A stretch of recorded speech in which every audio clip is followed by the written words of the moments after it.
ಬಂಧುಗಳೇ ನಮಸ್ಕಾರ, ಹೇಗಿದ್ದೀರಿ ಎಲ್ರು? ಬಂಧುಗಳೇ, ಈ ಬಾರಿಯ ಲೋಕಸಭಾ ಚುನಾವಣೆ ಇನ್ನಿಲ್ಲದಂತಹ ಕುತೂಹಲವನ್ನು ಮೂಡಿಸ್ತಾ ಇದೆ.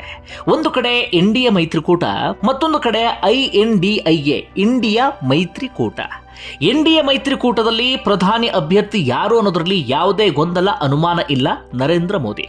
ಇತ್ತ ನರೇಂದ್ರ ಮೋದಿಗೆ ಎದುರಾಗಿ ಇಂಡಿಯಾ ಮೈತ್ರಿಕೂಟದ ಪ್ರಧಾನಿ ಅಭ್ಯರ್ಥಿ ಅಥವಾ ಇಂಡಿಯಾ ಮೈತ್ರಿಕೂಟದ ನಾಯಕ ಯಾರು ಎನ್ನುವಂಥ ಪ್ರಶ್ನೆ ಸಹಜವಾಗಿ ಎಲ್ಲರಲ್ಲೂ ಕೂಡ ಇದೆ.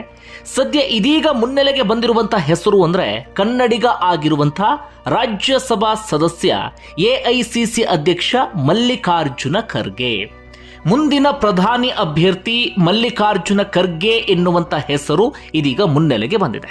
ಸಹಜವಾಗಿ ರಾಜಕೀಯ ವಲಯದಲ್ಲಿ ಸಾಕಷ್ಟು ಚರ್ಚೆಗೆ ಗ್ರಾಸವಾಗಿದೆ. ಜೊತೆಗೆ ನಾನಾ ರೀತಿಯಾದಂಥ ವಿಶ್ಲೇಷಣೆಯನ್ನು ಕೂಡ ಮಾಡಲಾಗ್ತಾ ಇದೆ. ಯಾವಾಗ ಮಲ್ಲಿಕಾರ್ಜುನ ಖರ್ಗೆ ಹೆಸರು ಮುನ್ನೆಲೆಗೆ ಬಂತೋ, ಒಂದು ಕಡೆಯಿಂದ ರಾಹುಲ್ ಗಾಂಧಿ ಅಥವಾ ಗಾಂಧಿ ಕುಟುಂಬವನ್ನ ಹಿನ್ನೆಲೆಗೆ ಸರಿಸುವಂತ ಉದ್ದೇಶದಿಂದ ಮಲ್ಲಿಕಾರ್ಜುನ ಖರ್ಗೆ ಹೆಸರನ್ನ ಮುನ್ನೆಲೆಗೆ ತರಲಾಯ್ತಾ ಎನ್ನುವಂಥ ಚರ್ಚೆ ನಡೀತಾ ಇದೆ.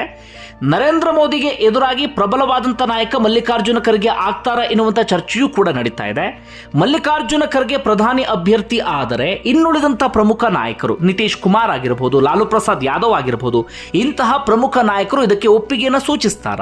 ಇಂತಹ ಒಂದಷ್ಟು ಚರ್ಚೆಯೂ ಕೂಡ ನಡೀತಾ ಇದೆ. ಹಾಗಾದ್ರೆ ಮಲ್ಲಿಕಾರ್ಜುನ ಖರ್ಗೆ ಹೆಸರು ಮುನ್ನೆಲೆಗೆ ಬಂದಿದ್ದು ಯಾಕೆ, ಏನೆಲ್ಲ ಬೆಳವಣಿಗೆ ಆಗ್ತಾ ಇದೆ, ಆ ವಿಚಾರವನ್ನು ಗಮನಿಸ್ತಾ ಹೋಗೋಣ. ಬಂಧುಗಳೇ, ನಿನ್ನೆ ಇಂಡಿಯಾ ಮೈತ್ರಿಕೂಟದ 4ನೇ ಸಭೆ ನಡೀತು. ಹೆಚ್ಚು ಕಡಿಮೆ 28 ಪಕ್ಷದ ನಾಯಕರು ಈ ಸಭೆಯಲ್ಲಿ ಭಾಗಿಯಾಗಿದ್ರು. ಸಭೆಯಲ್ಲಿ ಸಹಜವಾಗಿ ಚರ್ಚೆ ಎಲ್ಲವೂ ಕೂಡ ನಡೀತಾ ಇತ್ತು. ಆಗ ಒಂದು ವಿಚಾರ ಪ್ರಸ್ತಾಪ ಆಯಿತು. ಅದು ಸಹಜವಾಗಿ ಎಲ್ಲರ ಕುತೂಹಲಕ್ಕೆ ಕಾರಣವಾಯಿತು, ಜೊತೆಗೆ ಚರ್ಚೆಗೂ ಕೂಡ ಗ್ರಾಸವಾಯಿತು.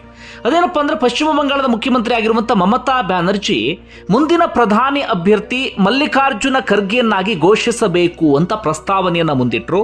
ಅವರು ಪ್ರಸ್ತಾವನೆಯನ್ನು ಮುಂದಿಡ್ತಾ ಇದ್ದ ಹಾಗೆ ಅರವಿಂದ್ ಕೇಜ್ರಿವಾಲ್ ಅದಕ್ಕೆ ಒಪ್ಪಿಗೆಯನ್ನು ಸೂಚಿಸಿದ್ರು. ಅಷ್ಟು ಮಾತ್ರ ಅಲ್ಲ, 12 ಪಕ್ಷದ ಪ್ರಮುಖ ನಾಯಕರು ಕೂಡ ಅದಕ್ಕೆ ಒಪ್ಪಿಗೆಯನ್ನು ಕೊಟ್ಟರು. ಹೌದು, ಮಲ್ಲಿಕಾರ್ಜುನ ಖರ್ಗೆ ಅವರನ್ನ ಪ್ರಧಾನಿ ಅಭ್ಯರ್ಥಿ ಅಂತ ಘೋಷಣೆ ಮಾಡಿಕೊಂಡು ನಾವು ಚುನಾವಣೆಗೆ ಹೋದ್ರೆ ನಮಗೆ ಸಹಾಯ ಆಗುತ್ತೆ ಅನ್ನೋದು ಅವರೆಲ್ಲರ ಅಭಿಪ್ರಾಯ ಆಗಿತ್ತು. ಇನ್ನು ಮಲ್ಲಿಕಾರ್ಜುನ ಖರ್ಗೆ ಅವರ ಹೆಸರು ಪ್ರಸ್ತಾಪ ಮಾಡೋದಕ್ಕೆ ಅವರು ಕೊಟ್ಟಂತ ಕಾರಣ ಏನಪ್ಪಾ ಅಂದ್ರೆ, ಉದಾಹರಣೆಗೆ ಮಮತಾ ಬ್ಯಾನರ್ಜಿ ಪಶ್ಚಿಮ ಬಂಗಾಳದ ಆಚೆಗೆ ಅವರು ರೀಚ್ ಆಗೋದು ಬಹಳ ಕಷ್ಟ. ಅರವಿಂದ್ ಕೇಜ್ರಿವಾಲ್ ದೆಹಲಿ ಆಚೆಗೆ ಕೆಲವು ರಾಜ್ಯಗಳಲ್ಲಿ ಪ್ರಭಾವ ಬಿಟ್ಟರೆ ಅದರ ಆಚೆ ಕಷ್ಟ. ನಿತೀಶ್ ಕುಮಾರ್ ಆಗಿರ್ಬೋದು, ಲಾಲು ಪ್ರಸಾದ್ ಯಾದವ್ ಆಗಿರ್ಬೋದು, ಅದೆಲ್ಲರೂ ಕೂಡ ಕೇವಲ ತಮ್ಮ ರಾಜ್ಯಕ್ಕೆ ಮಾತ್ರ ಸೀಮಿತ ಆಗಿದ್ದಾರೆ. ಅದರ ಆಚೆಗೆ ಹೆಚ್ಚು ರೀಚ್ ಆಗುವಂತ ನಾಯಕ ಅಲ್ಲ. ಮಲ್ಲಿಕಾರ್ಜುನ ಖರ್ಗೆ ಕರ್ನಾಟಕದ ಪ್ರಮುಖ ನಾಯಕ, ಅದರ ಆಚೆಗೂ ಕೂಡ ತಕ್ಕ ಮಟ್ಟಿಗೆ ಪ್ರಭಾವ ಬೀರಬಲ್ಲಂತಹ ನಾಯಕ. ಯಾಕಂದ್ರೆ ಲೋಕಸಭೆಯಲ್ಲಿ ವಿರೋಧ ಪಕ್ಷ ನಾಯಕರಾಗಿದ್ರು, ರಾಜ್ಯಸಭೆಯ ವಿಪಕ್ಷ ಪಕ್ಷದ ನಾಯಕ ಆಗಿರಬಹುದು, ಅಥವಾ AICC ಅಧ್ಯಕ್ಷರಾಗಿರುವಂಥ ಕಾರಣಕ್ಕಾಗಿ ಮಲ್ಲಿಕಾರ್ಜುನ ಖರ್ಗೆ ತಕ್ಕ ಮಟ್ಟಿಗೆ ಪ್ರಭಾವವನ್ನು ಹೊಂದಿದ್ದಾರೆ. ಅದಕ್ಕೂ ಮಿಗಿಲಾಗಿ ದೇಶದ ಅತಿ ದೊಡ್ಡ ಸಮುದಾಯ ಆಗಿರುವಂಥ SC/ST ಆ ಸಮುದಾಯವನ್ನು ಪ್ರತಿನಿಧಿಸುವಂತಹ ಕಾರಣಕ್ಕಾಗಿ ಮಲ್ಲಿಕಾರ್ಜುನ ಖರ್ಗೆ ಹೆಸರು ಉತ್ತಮ ಎನ್ನುವಂಥ ಅಭಿಪ್ರಾಯವನ್ನು ವ್ಯಕ್ತಪಡಿಸಿದ್ರು. ಈ ಮೂಲಕ ದಲಿತಾಸ್ತ್ರ ಅಥವಾ ದಲಿತ ಕಾರ್ಡ್ ಪ್ರಯೋಗದ ವಿಚಾರವನ್ನು ಮಮತಾ ಬ್ಯಾನರ್ಜಿ ಸೇರಿದಂತೆ ಒಂದಷ್ಟು ನಾಯಕರು ಮುಂದಿಟ್ಟರು. ಆ ನಾಯಕರು ಈ ವಿಚಾರವನ್ನು ಪ್ರಸ್ತಾಪ ಮಾಡ್ತಿದ್ದ ಹಾಗೆ ಸಹಜವಾಗಿ ಹಿರಿಯ ನಾಯಕರಾಗಿರುವಂಥ ನಿತೀಶ್ ಕುಮಾರ್, ಲಾಲು ಪ್ರಸಾದ್ ಯಾದವ್ ಇವರೆಲ್ಲರೂ ಕೂಡ ತಮ್ಮ ಅಸಮಾಧಾನವನ್ನು ವ್ಯಕ್ತಪಡಿಸಿದ್ರು ಅಂತಲೂ ಕೂಡ ಹೇಳಲಾಗ್ತಾ ಇದೆ. ಯಾಕಂದ್ರೆ ನಿತೀಶ್ ಕುಮಾರ್ ಮುಂದಿನ ಪ್ರಧಾನಿ ಆಗಬೇಕು ಎನ್ನುವಂಥ ಕನಸನ್ನು ಕಾಣ್ತಿದ್ದಾರೆ. ಕೇವಲ ನಿತೀಶ್ ಕುಮಾರ್ ಮಾತ್ರ ಅಲ್ಲ, ಇಂಡಿಯಾ ಮೈತ್ರಿಕೂಟದ ಸಾಕಷ್ಟು ನಾಯಕರು ಕೂಡ ಅದೇ ರೀತಿಯಾಗಿ ಕನಸನ್ನು ಕಾಣ್ತಾ ಇದ್ದಾರೆ. ಸಹಜವಾಗಿ ಅವರೆಲ್ಲರೂ ಕೂಡ ಅಸಮಾಧಾನವನ್ನು ವ್ಯಕ್ತಪಡಿಸಿದ್ರು. ಮುಂದಿನ ದಿನಗಳಲ್ಲಿ ಮಲ್ಲಿಕಾರ್ಜುನ ಖರ್ಗೆ ಹೆಸರಿಗೆ ಒಪ್ಪಿಗೆಯನ್ನು ಸೂಚಿಸಬಹುದು, ಅಥವಾ ಸೈಲೆಂಟ್ ಆಗಿ ಕೂತ್ಕೊಳ್ಬಹುದು, ಅಥವಾ ವಿರೋಧವನ್ನು ವ್ಯಕ್ತಪಡಿಸಬಹುದು. ಅದು ಏನು ಬೇಕಾದರೂ ಆಗಬಹುದು. ಆದರೆ ಈಗ ಆಗ್ತಿರುವಂಥ ಪ್ರಮುಖ ಚರ್ಚೆ ಏನಪ್ಪ ಅಂದ್ರೆ, ಮಲ್ಲಿಕಾರ್ಜುನ ಖರ್ಗೆ ಹೆಸರನ್ನ ಪ್ರಸ್ತಾಪ ಮಾಡೋದಕ್ಕೆ ಕಾರಣ ರಾಹುಲ್ ಗಾಂಧಿ ಅಥವಾ ಗಾಂಧಿ ಕುಟುಂಬವನ್ನ ಹಿನ್ನೆಲೆಗೆ ಸರಿಸುವಂತ ಉದ್ದೇಶ ಎನ್ನುವಂತ ಚರ್ಚೆ ಜೋರಾಗಿ ನಡೀತಾ ಇದೆ.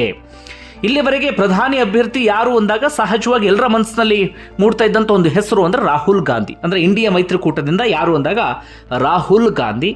ಇಲ್ಲಿವರೆಗೂ ಕೂಡ ಅದೇ ಹೆಸರು ಮುನ್ನೆಲೆಗೆ ಬರ್ತಾ ಇತ್ತು, ಅಥವಾ ಅದೇ ಹೆಸರು ಚರ್ಚೆಗೆ ಗ್ರಾಸವಾಗ್ತಿತ್ತು.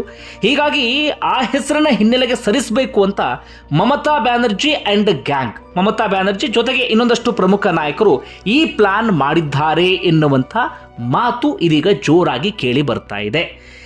ಗಾಂಧಿ ಕುಟುಂಬವೇ ಮಲ್ಲಿಕಾರ್ಜುನ ಖರ್ಗೆ ಹೆಸರನ್ನ ಪ್ರಸ್ತಾಪ ಮಾಡಿದ್ರೆ, ಅವರೇ ಪ್ರಧಾನಿ ಅಭ್ಯರ್ಥಿ ಆಗಲಿ ಎನ್ನುವಂಥ ಮಾತನ್ನ ಹೇಳಿದ್ರೆ ಯಾವುದೇ ಚರ್ಚೆಯೂ ಕೂಡ ನಡೀತಾ ಇರಲಿಲ್ಲ. ಆದರೆ ಇಲ್ಲಿ ಮಲ್ಲಿಕಾರ್ಜುನ ಖರ್ಗೆ ಹೆಸರನ್ನ ಪ್ರಸ್ತಾಪ ಮಾಡಿದ್ದು ಗಾಂಧಿ ಕುಟುಂಬ ಅಲ್ಲ, ಆದರೆ ಮಮತಾ ಬ್ಯಾನರ್ಜಿ ಇದೀಗ ಗಾಂಧಿ ಕುಟುಂಬದ ಪರಿಸ್ಥಿತಿ ಹೇಗಾಗಿದೆ ಅಂದರೆ ಮಲ್ಲಿಕಾರ್ಜುನ ಖರ್ಗೆ ಹೆಸರನ್ನ ಒಪ್ಪಿಕೊಳ್ಳುವ ಹಾಗೂ ಇಲ್ಲ, ಒಪ್ಪಿಕೊಳ್ಳದೆ ಅದನ್ನ ಬದಿಗೆ ಸರಿಸುವ ಹಾಗೂ ಇಲ್ಲ. ಖರ್ಗೆ ಹೆಸರನ್ನ ಬದಿಗೆ ಸರಿಸಿದ್ದೇ ಆದಲ್ಲಿ ಪ್ರಮುಖ ನಾಯಕನಿಗೆ ಮಾಡಿದಂಥ ಅವಮಾನ ಎನ್ನುವ ರೀತಿಯಲ್ಲಿ ಚರ್ಚೆ ಆಗುತ್ತೆ, ಅಥವಾ ದಲಿತ ನಾಯಕನೊಬ್ಬನನ್ನ ಬದಿಗೆ ಸರಿಸ್ಬಿಟ್ರು ಎನ್ನುವಂಥ ಚರ್ಚೆ ಆಗುತ್ತೆ, ಅಥವಾ ಒಪ್ಕೊಂಡು ಬಿಟ್ರೆ ರಾಹುಲ್ ಗಾಂಧಿಗೆ ಪ್ರಧಾನಿ ಆಗುವಂಥ ಅವಕಾಶ ಕೈ ತಪ್ಪಿದ ಹಾಗಾಗುತ್ತೆ. ಹೀಗಾಗಿ ಒಂದು ರೀತಿಯಲ್ಲಿ ಇಕ್ಕಟ್ಟಿಗೆ ಸಿಕ್ಕಾಕೊಂಡಂಥ ಪರಿಸ್ಥಿತಿ ಗಾಂಧಿ ಕುಟುಂಬಕ್ಕೆ ಎದುರಾದಂತಾಗಿದೆ. ಈ ಕಾರಣಕ್ಕಾಗಿ ಇದೀಗ ರಾಜಕೀಯ ವಲಯದಲ್ಲಿ ಈ ವಿಚಾರ ಸಾಕಷ್ಟು ಚರ್ಚೆಗೆ ಗ್ರಾಸವಾಗಿದೆ. ಅಷ್ಟು ಮಾತ್ರ ಅಲ್ಲ, ಮಲ್ಲಿಕಾರ್ಜುನ ಖರ್ಗೆ ಹೆಸರು ಮುನ್ನೆಲೆಗೆ ಬರ್ತಾ ಇದ್ದ ಹಾಗೆ ಇಂಡಿಯಾ ಮೈತ್ರಿಕೂಟದಲ್ಲಿ ಒಂದು ಹಂತದ ತಳಮಳ ಶುರುವಾಗಿದೆ. ಇತ್ತ ರಾಹುಲ್ ಗಾಂಧಿ ಅಥವಾ ಗಾಂಧಿ ಕುಟುಂಬ ಇದೆಯಲ್ಲ, ಅಲ್ಲೂ ಕೂಡ ಒಂದು ರೀತಿಯಾದಂಥ ತಳಮಳ ಶುರುವಾಗಿದೆ. ಈ ವಿಚಾರ ಎಲ್ಲಿವರೆಗೆ ಹೋಗಿಬೇಕಾದರೂ ತಲುಪಬಹುದು. ಮಲ್ಲಿಕಾರ್ಜುನ ಖರ್ಗೆ ಹೆಸರು ಪ್ರಸ್ತಾಪ ಮಾಡಿದ್ದು ಇಂಡಿಯಾ ಮೈತ್ರಿಕೂಟದಲ್ಲಿ ಅಸಮಾಧಾನ, ಭಿನ್ನಾಭಿಪ್ರಾಯಗಳು ಜಾಸ್ತಿ ಆಗೋದಕ್ಕೂ ಕಾರಣ ಆಗಬಹುದು, ಅಥವಾ ಗಾಂಧಿ ಕುಟುಂಬದೊಳಗಡೆಯಿಂದ ಆ ತಳಮಳ ಇನ್ನಷ್ಟು ಜಾಸ್ತಿಯಾಗಿ ಅದು ಬೇರೆ ರೂಪವನ್ನು ಪಡೆದುಕೊಂಡ್ರೂ ಕೂಡ ಅಚ್ಚರಿ ಇಲ್ಲ. ಹೀಗಾಗಿ ಮಲ್ಲಿಕಾರ್ಜುನ ಖರ್ಗೆ ತಮ್ಮ ಹೆಸರು ಪ್ರಸ್ತಾಪ ಆಗ್ತಾ ಇದ್ದ ಹಾಗೆ ಅವರು ಸ್ಪಷ್ಟನೆ ಕೊಟ್ಟರು, ಸದ್ಯಕ್ಕೆ ಯಾರ ಹೆಸರನ್ನು ಕೂಡ ಪ್ರಸ್ತಾಪ ಮಾಡೋದು ಬೇಡ, ಮೊದಲು ಚುನಾವಣೆಗೆ ಹೋಗೋಣ, ಚುನಾವಣೆಯನ್ನು ಗೆಲ್ಲೋಣ, ಗೆದ್ದು ಆದ ನಂತರ ಯಾರು ಆಗಬೇಕು ಎನ್ನುವಂಥ ತೀರ್ಮಾನಕ್ಕೆ ಬರೋಣ ಎನ್ನುವಂಥ ಚರ್ಚೆ. ಇದರ ನಡುವೆ ಮತ್ತೊಂದು ವಿಚಾರ ಇದೀಗ ಮುನ್ನೆಲೆಗೆ ಬಂದಿದೆ. ಹಾಗಾದರೆ ನರೇಂದ್ರ ಮೋದಿ ಎದುರು ಮಲ್ಲಿಕಾರ್ಜುನ ಖರ್ಗೆ ಪ್ರಬಲವಾದಂಥ ಪ್ರಧಾನಿ ಅಭ್ಯರ್ಥಿ ಆಗ್ತಾರಾ, ಅಥವಾ ನರೇಂದ್ರ ಮೋದಿಯವರ ಆ ಪ್ರಭಾವಕ್ಕೆ ತಕ್ಕನಾಗೆ ಪೈಪೋಟಿಯನ್ನು ಕೊಡ್ತಾರೆ ಎನ್ನುವಂಥ ಚರ್ಚೆಯೂ ಕೂಡ ಇದೀಗ ಜೋರಾಗಿಯೇ ನಡೀತಾ ಇದೆ. ಮಲ್ಲಿಕಾರ್ಜುನ ಖರ್ಗೆ ಹೊರತಾಗಿ ಇನ್ಯಾರು ಪ್ರಧಾನಿ ನರೇಂದ್ರ ಮೋದಿಗೆ ಟಕ್ಕರ್ ಕೊಡಬಹುದು ಅಥವಾ ಪೈಪೋಟಿ ಕೊಡಬಹುದು, ಇಂತಹ ಚರ್ಚೆಯೂ ಕೂಡ ಇದೆ. ನೋಡೋಣ, ಅದು ಚುನಾವಣೆ ಹತ್ರ ಬರ್ತಾ ಇದ್ದ ಹಾಗೆ ಇನ್ನೊಂದಷ್ಟು ರಾಜಕೀಯ ಬೆಳವಣಿಗೆ ಆಗುತ್ತೆ, ಮುಂದೆ ಏನೇನು ಬೆಳವಣಿಗೆ ಆಗುತ್ತೆ ಅದೆಲ್ಲವನ್ನೂ ಕೂಡ ಕಾದು ನೋಡಬೇಕಾಗಿದೆ. ಇನ್ನು ಮಲ್ಲಿಕಾರ್ಜುನ ಖರ್ಗೆ ವಿಚಾರಕ್ಕೆ ಬರ್ತಾ ಹೋಗೋದಾದ್ರೆ, ಮಲ್ಲಿಕಾರ್ಜುನ ಖರ್ಗೆ ನಿಮ್ಮೆಲ್ಲರಿಗೂ ಕೂಡ ಗೊತ್ತಿರುವ ಹಾಗೆ ಕರ್ನಾಟಕದ ಪ್ರಮುಖ ನಾಯಕ. 1972ರಿಂದಲೂ ಕೂಡ ರಾಜಕಾರಣದಲ್ಲಿದ್ದಾರೆ. ಅದಕ್ಕೂ ಮುನ್ನ ಒಂದಷ್ಟು ಅವಮಾನವನ್ನು ಫೇಸ್ ಮಾಡಿದಂಥವರು, ಒಂದಷ್ಟು ನೋವನ್ನು ಉಂಡಂಥವರು. ಕಾರಣ, ಇವರು ತುಂಬ ಚಿಕ್ಕ ವಯಸ್ಸಲ್ಲಿದ್ದಾಗ, 7 ವರ್ಷ ಇದ್ದಾಗ ಇವರ ತಾಯಿ ಹಾಗೆ ಇವರ ಸಹೋದರನನ್ನು ಬೆಂಕಿಯಲ್ಲಿ ಸುಟ್ಟು ಹಾಕಿದ್ದನ್ನು ಕಣ್ಣಾರೆ ಕಂಡಂಥವ್ರು. ಇವರು ರಜಾಕ್ ಸೇನೆ ಆಗ 1948ರಲ್ಲಿ ಇವರು ಮನೆಗೆ ನುಗ್ಗಿ ಅವರೆಲ್ಲರೂ ಕೂಡ ಬೆಂಕಿಯಲ್ಲಿ ಸುಟ್ಟು ಹಾಕಿಬಿಟ್ಟಿತ್ತು. ಇವರು ಬೀದರ್ನಲ್ಲಿದ್ದವರು ಮೂಲತಃ. ಅದಾದ ಬಳಿಕ ಕಲಬುರಗಿ ಕಡೆಗೆ ವಲಸೆ ಬಂದಂಥವ್ರು. ಅದಾದ ಬಳಿಕ ವಿದ್ಯಾರ್ಥಿ ಜೀವನದಲ್ಲೇ ರಾಜಕೀಯಕ್ಕೆ ಒಂದು ರೀತಿ ರಾಜಕೀಯ ಆಕರ್ಷಣೆಯನ್ನು ಹೊಂದು, ಅದಾದ ಬಳಿಕ ಅಲ್ಲಿ ತಮ್ಮನ್ನು ತಾವು ಗುಡ್ಸ್ಕೊಂಡು ಅಂತಿಮವಾಗಿ 1972ರಿಂದ ಚುನಾವಣೆಗೆ ಸ್ಪರ್ಧೆ ಮಾಡೋದಕ್ಕೆ ಶುರು ಮಾಡ್ಕೊಳ್ತಾರೆ. 2008ರವರೆಗೂ ಕೂಡ ವಿಧಾನಸಭಾ ಚುನಾವಣೆ ಒಂದೇ ಒಂದು ಸೋಲಿಲ್ಲ, ನಿರಂತರವಾದಂಥ ಗೆಲುವು. 2009, 2014 ಲೋಕಸಭಾ ಚುನಾವಣೆಯ ಗೆಲುವು, ಕಳೆದ ಚುನಾವಣೆಯಲ್ಲಿ ಸೋಲು. ಪ್ರಪ್ರಥಮ ಬಾರಿಗೆ ಸೋಲನ್ನು ಕಂಡಂಥವ್ರು ಮಲ್ಲಿಕಾರ್ಜುನ ಖರ್ಗೆ.